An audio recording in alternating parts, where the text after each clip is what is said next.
4x4 shooter. Yummy! Yummy!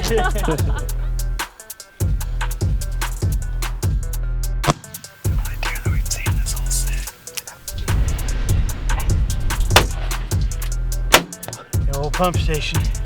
This is our first double rifle hunting with the same gun. That's awesome. Get that boy off Buckman. Come on. You got. Excuse me. Welcome to another episode of Chasing the Dream TV. This one's pretty action-packed, all rifle hunting from the 2023 season. We'll start with landowner rifle here in Nebraska with Andy and his wife Ashley, then opening weekend of rifle with Carson and I, and wrap it up with the last weekend of rifle with Andy and I.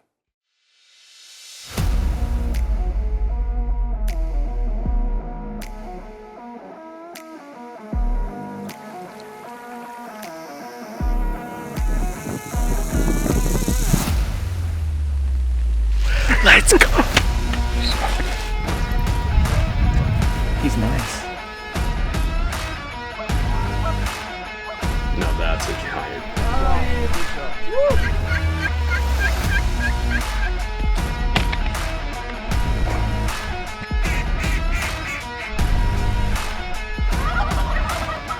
Finally happened.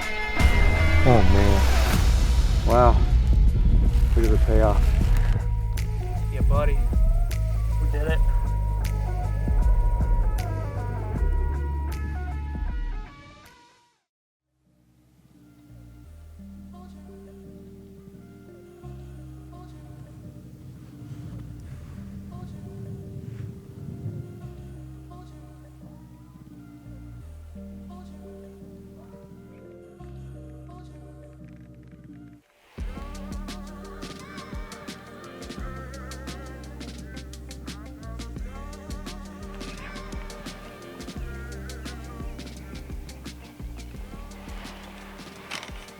About as majestic as it gets right there.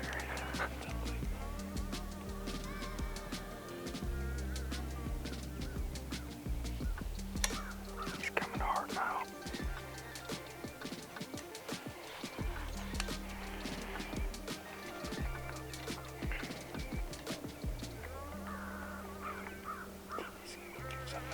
Get out.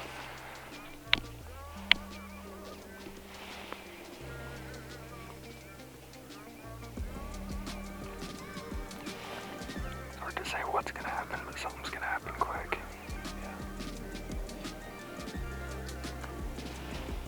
Now where is Forrest Gump?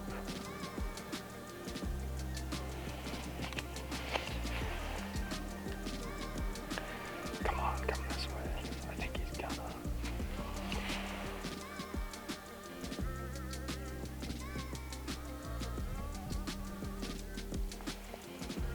I don't know how, but somehow he heard that.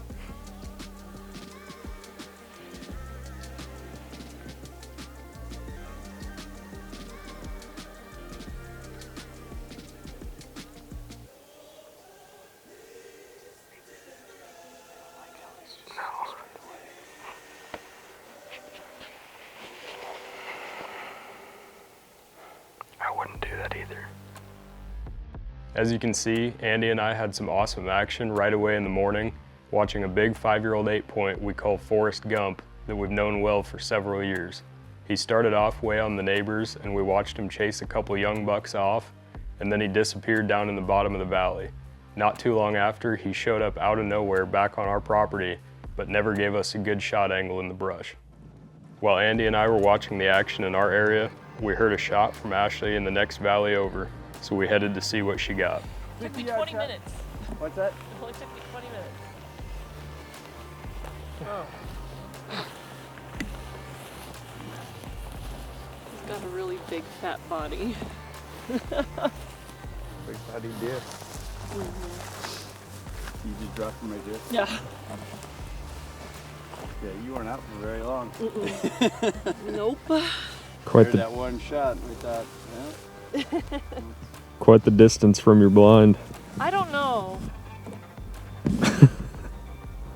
What I noticed about him right away, I saw him through the back window. The back window was all blurry. Yeah. And I was like, okay, is that I didn't know if it was a deer. I thought it could have been an elk. His body looked so big. But I was looking through the blurry window and I was looking through my blurry eyes. Yeah. And then when I pulled the binoculars up on him, I'm like, oh, that's probably one of those 4x4 shooters. Yeah. I was like, because he's so fat.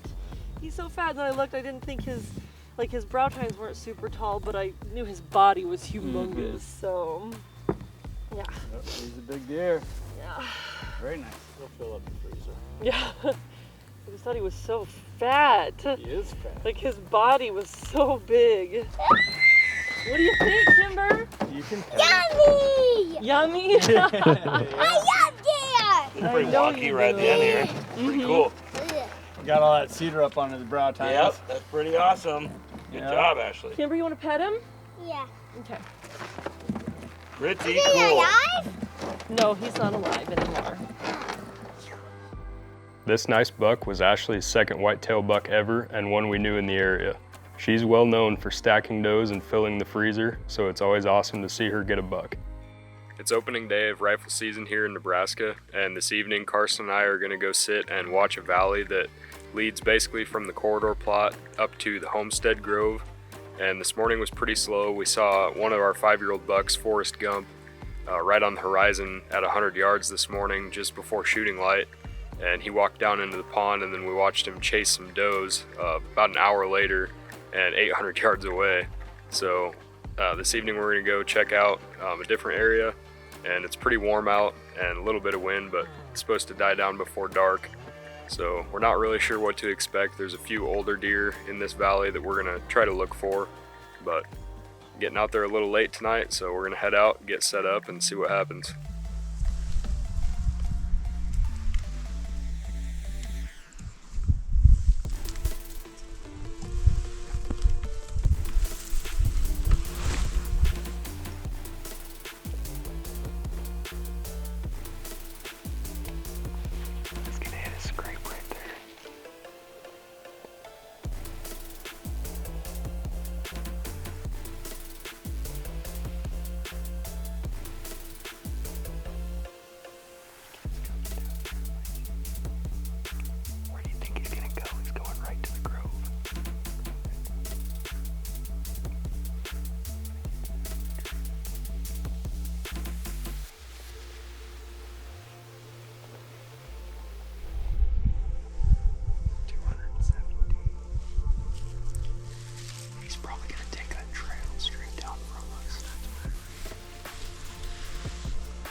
Fell.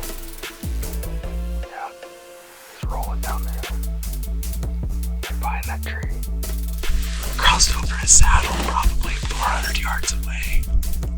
And I told Garrett, we know this buck. I said, Wabi, if it's a tough shot, I'm not going to take it. But if he comes down here and gives us a 200-yard shot, I'll probably take it. And I ranged the hillside, and it was like 217. Where I thought he was going to come out. He ended up coming even closer than that, so it's a good 8. I think both brows are broke off, but he's definitely a mature buck, so not sure exactly where I hit, but I'm guessing I probably got double lung. Still got plenty of sunlight. I think we'll get down there before it gets dark, so we'll get down there and check him out.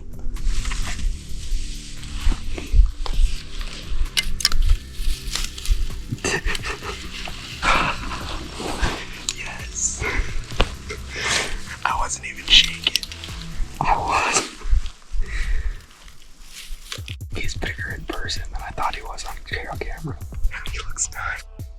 Oh, that's awesome. I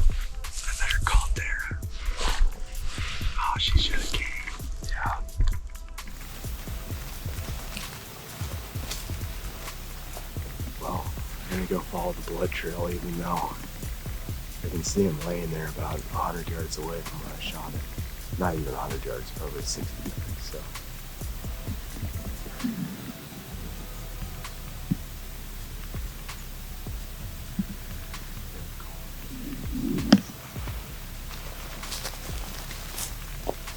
Garrett and I were set up in the yuccas. 193 yards. I had ranged a trail I thought he would take 217.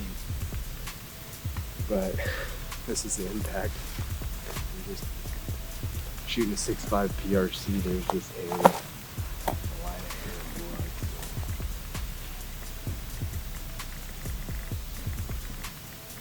It's just thrown on everything. So blood starts. Right, yeah, right away. Oh yeah. That's just straight up lung chunk right there. Just spraying everywhere. Holy crap.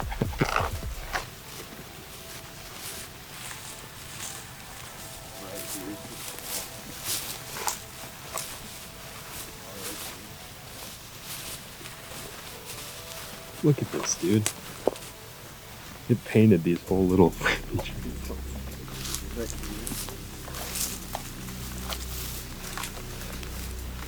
Dude, he's heavy.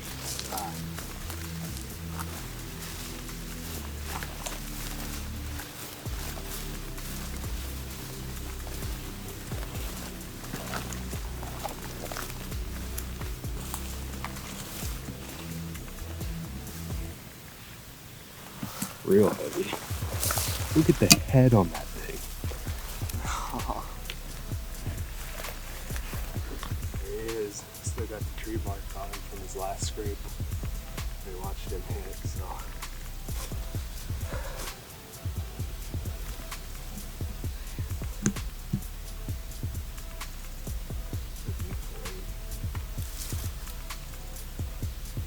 Real heavy. That's a mature deer. I'll have to look at pictures again, but the other day when he showed back up on camera, I was looking at trail camera pictures from one from 2020 that I'm pretty sure is him. This was one of the biggest bodied bucks we've ever killed and one of the oldest in the area. I was able to track him back through trail cameras to 2019, and he was at our estimate 7.5 years old and a perfect deer to take out. His antlers never changed much, and he was one of the 2 target bully bucks that we wanted to get out of the area. The next part of this hunt was the last weekend of rifle season here in Nebraska. Andy and I went out and had some of the craziest rut action we've ever seen, with up to 15 deer in range for over 2 hours.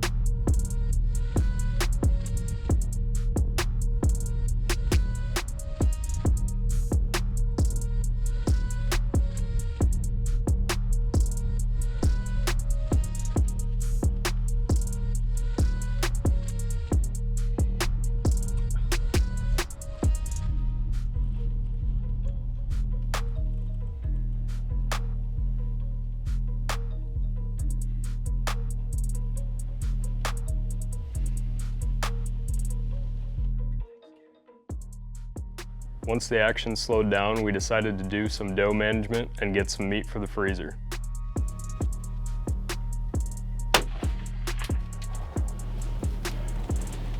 Hit her hard. Right after Andy shot his doe, several others came running up the ridge right to the blind, and we quickly swapped spots between the camera and the rifle. Hey.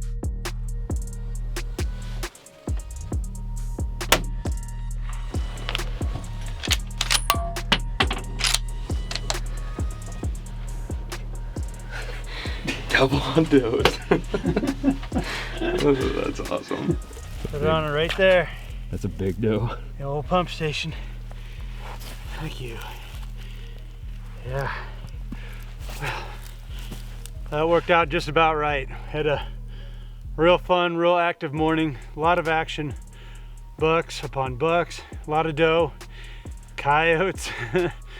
Then as the morning started to wind down, Garrett and I thought, you know what, we each have a doe tag to fill, and I had my marching orders from home to get one more doe to help fill up the freezer. So I couldn't be happier. This morning just worked out perfectly. So let's go get Garrett's doe loaded up and head on back to the shop.